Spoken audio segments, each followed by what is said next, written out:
زه کنجوس سړی نه یم او کنجوسان مې هم ښه نه ایسي، خو له هغوی مې سوالګر لا ډېر بد راځي، ځکه ما د ډېرو داسې سوالګرو کیسې لوستلي او اورېدلې دي چې له مړینې وروسته یې ډېره شتمنۍ پاتې شوې ده. د هغه هندي سوالګر کیسه مې لا هم په ذهن کې ژوندۍ ده چې له مړینې وروسته یې په مایده پیسو او وړو بانکنوټونو څو خونې ډکې پرېښي دي.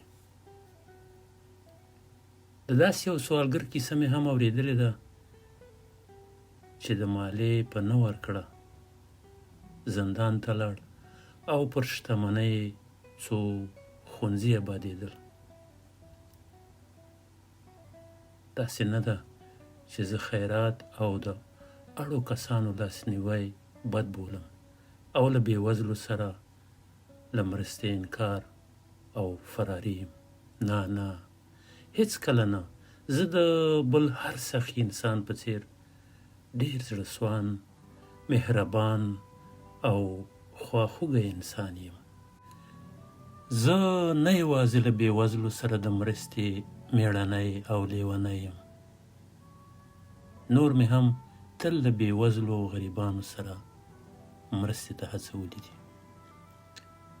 په دې برسېره تر پروسه کال مې یوه لویه خیریه موسسه هم مدیریت کړه، خو نه پوهېږم تېره اونۍ ماښام څنګه خدای لیونی کړم، په ما څه ټکه راولوېده او څنګه زر تېروتم او وغولېدم.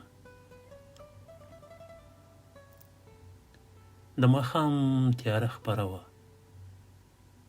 کور ته پلی او ګوښې روان وم. له ځان سره مې کرل ریبل چې تر شا یوه ښځینه غږ زما د فکر تنابونه وشلول. وروره، مخ مې شاته راواړوه. یوې سرې سپینې ښځې چې تور ټیکری په سر و، لکه تیز موټر چې ناببره بریک ونیسي، د سترګو په رپ کې زما خواته نږدې ودرېده.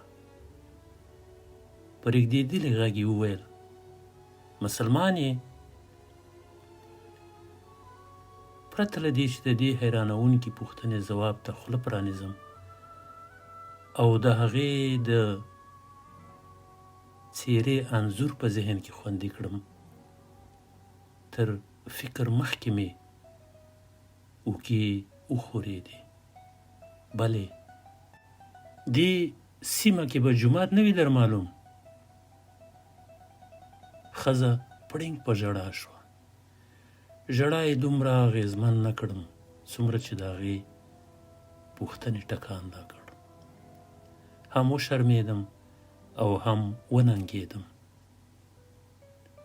ځکه 10 کاله کېدل چې په دې سیمه کې هستوګن وم، خو یو جومات نه و رامعلوم. د یو مسلمان په توګه مې ځان پړ وباله. خورا شرمېدم او هیڅ کله مې هم په سر کې دا خبره نه وه تېره چې کومه ورځ به دلته له ما څوک او هغه هم یو میرمن د جومات پوښتنه کوي. خدای مې دې نه ګناهګاروي، خو یوه خبره ده چې زه ټول منځونه په کور کې کوم او د لندن له جوماتونو غلی او لرې ګرځم، او دا ځکه که رښتیا ووایم د انګلستان ډیری جوماتونه راته د عبادت له ځایه زیات د تجارت ننداره ده. هلته عبادت لږ وي خو تجارت ډیر، او چیرې چې په داسې سپېڅلو مذهبي ځایونو کې د عبادت پر ځای د تجارت تله درنه وي، کوم رښتینی مسلمان به هلته ورتلو ته زړه ښه کړي. په دې پورې یوه خاطره را یاده سوه.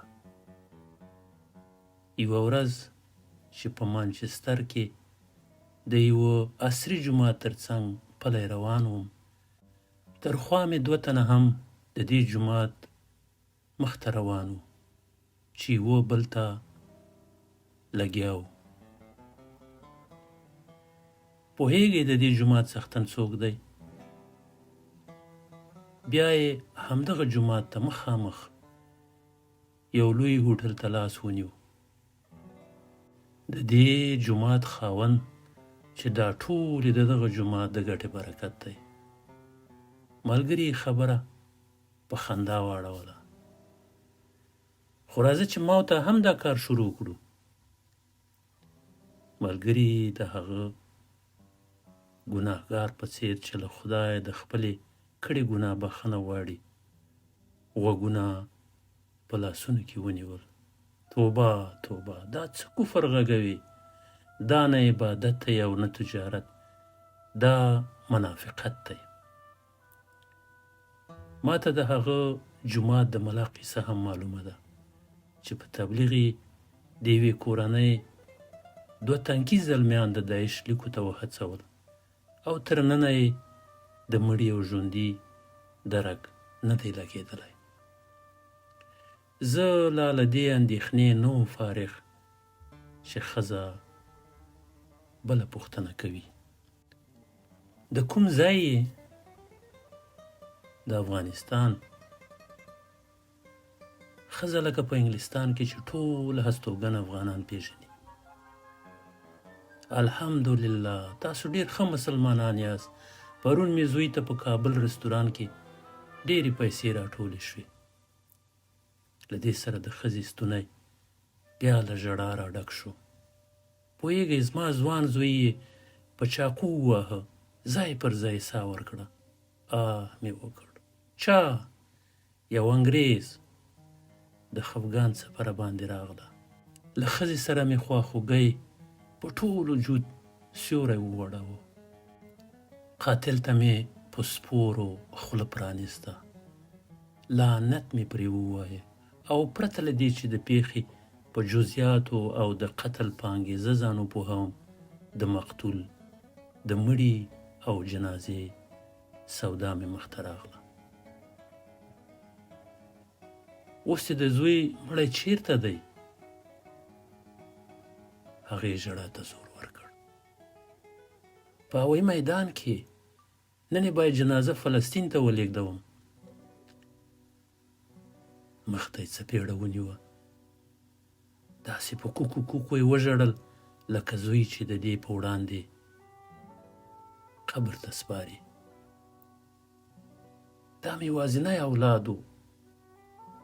بل تیر کال له اسرائیلو سره په جګړه کې شهید شو او دا یې پرون راوواژه.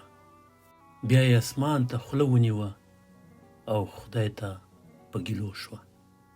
یا لویه خدایه، موږ څه ګناه کړې ده چې هلته مو هم دوی وژني او دلته هم. فلسطین له اسرائیلو سره په جګړه کې د بل زوی شهادت، د انګریز په لاس د 2م زوی وژنه ټولو په ما ژوره اغېزه وکړه. احساسات مې راوپارېدل. زما په سترګو کې هم اوښکې ډنډ ودرېدې، خو ځان مې ټینګ کړ. زغم ته مې راوبلله. ژاړه مه خورې، خدای دې د زړه صبر درکړي. لکه زما خبره چې هیڅ نه وي اورېدلې له ځانه سره ګډه شوه. که زه نور 50 پونډه ورپوره نه کړم، جنازه به په ډاګ میدان کې پاتې وي. هک پک شوم. ومې ویل 50 پونډه ستونزه ده؟ ښځې سر وخوځاوه. هو، زما د ټیکټ 50 پونډه کم دي. د جنازې لیږد پیسې تحویل شوي دي. په ورین تندي او خواخوږۍ په ټول احساس مې د مرستې ټټر وواهه. هېڅ چرت مه وهه، که 500 دې هم په کار وي، ورور دې حاضر دی. په بیړه له سړکه پورې وتم. د بانک د پیسو را ایستلو یو ماشین ته ودرېدم. خو چې ومې لیدل په بانکي حساب کې مې یوازې 200 پونډه وو. نه یوازې هغه 200 پونډه مې ور وبخل، بلکې د ټکسي پیسې مې هم پرې کړې. کور ته ولاړم. په زړه مې خوږ او پاک احساس واکمن و. له مېرمن سره مې هم کیسه شریکه کړه، خو هغې چې زه یې څو وارې سوالګرو ته په شړلو او ښکنځلو لیدلی وم وخندل. ته ډېر ساده یې. له دې پیښې دا د 1 اونۍ ووته. نن بیا یوازې په یو ګڼه ګوڼه کې روان یم چې له شا راپسې غږ شو: وروره! یوه سره سپینه ښځه چې لنډه لمن یې اغوستې او تورې عینکې یې په سترګو دي رانږدې شوه. په شرمناک غږ یې خپله غوښتنه راواوروله: مرسته او همدردي مو غواړم. نه پوهېږم ولې مې په تندي کې ګونځې جوړې شوې. برګ مې ور وکتل، خو زه چاته خیرات نه ورکوم. خو هغې زما په توند غبرګون او کوټلي ځواب هېڅ غوږ ونه کراوه. خو زه هم خیرات نه غواړم.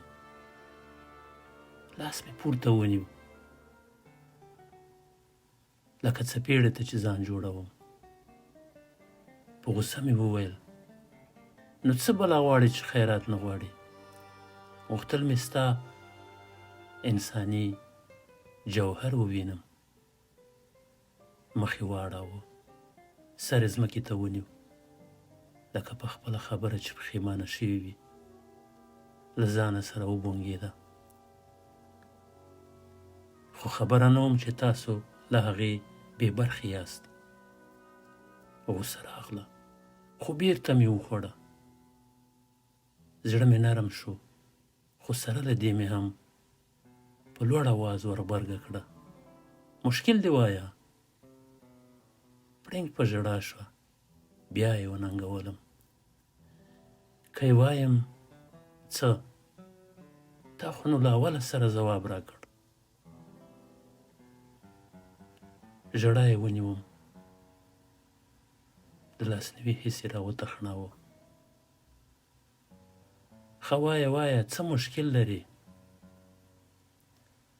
په خواره خوله یې وویل: لور مې موټر وهلې ده، په روغتون کې ده. څه پیسې مې چې درلودې د هغې په تداوۍ رانه لاړې. سبا یې رخصتوي، خو بیرته د لارې او ټیکټ پیسې نه لرو. ولې تاسو دلته نه اوسئ؟ نه. د کوم ځای یاست؟ غلې شوه. اوږده ساه یې وایسته. عینکې نورې هم سترګو ته نږدې کړې. اصلا د فلسطین یم، خو په لبنان کې اوسېږم. فلسطین؟ په مغزو کې مې کړانګ شو. وپوهېدم تا هماغه ښځه ده، هماغه لوبغاړې، هماغه دروغجنه چې په ډول ډول پلمو له خلکو پیسې شکوي. ته هماغه نه یې؟ هماغه مسلکي او مکاره سوالګره. ښځې ټکان وخوړ، نیغه ودرېده. پوهېده چې ومې پېژنده، خو پرته له دې چې وشرمېږي یا وبېرېږي مسکی شوه. نو څه؟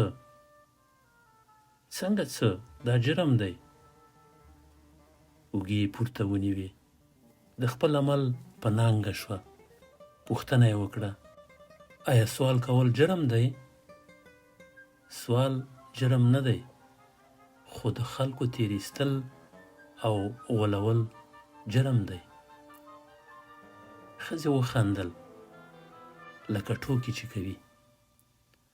سوال جرم نه دی، غولونه هنر دی. زه اکټیوره یم. شوک شوم لکه د سړک په سر چې د تیاتر ژوندۍ ننداره وینم. چې دومره ښه لوبه کوې ولې تیاتر ته نه ځې؟ ولې په واقعي تیاتر کې دنده نه اخلي؟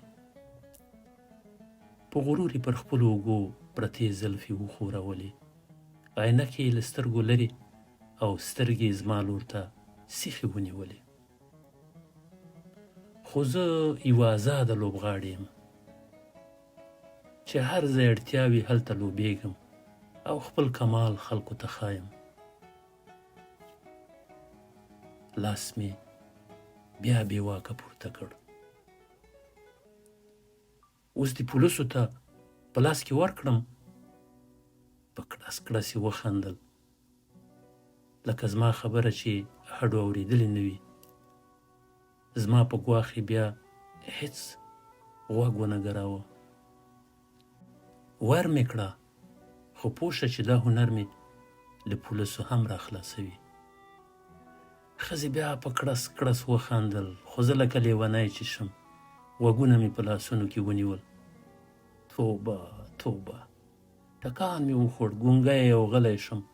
ښځه لکه په تیاتر کې چې رول لوبوي بې پروا ښکته پورته لاړه او راغله.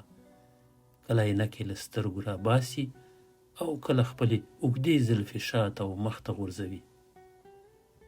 نه یوازې ونه بیرېده، نوره هم زړوره او رانږدې شوه. فکر کوئ یوازې زما په څېر سوالګر خلک غولوي؟ ما بیا چغه کړه، نو څوک په دومره رڼا ورځ د خلکو په سترګو کې خاورې شیندي؟